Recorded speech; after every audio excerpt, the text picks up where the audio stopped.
Hey guys, welcome back to the channel, and today I'm going to show you how to unfreeze your Capital One credit card. So if you frozen your card and you're wondering how to unfreeze it, this video is for you. It's going to be a step-by-step guide, and we're not going to waste any more time. Let's get straight into it. So the first step is to log into your Capital One account.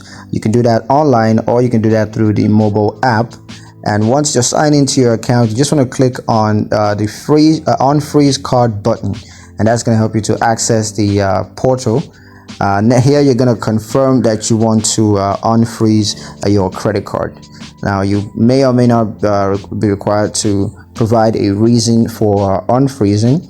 If it's not necessary, you could just leave that blank, and once that's submitted, Capital One is going to process that, and they're going to unfreeze your frozen card. So yeah, that's pretty much it on how to unfreeze your Capital One credit card. I hope you guys liked the video. Hope you found the information useful enough. If you did, like the video, comment down below, let me know what you thought, share the video with your friends, and subscribe to the channel if you haven't done that already, and I'll see you guys in the next one.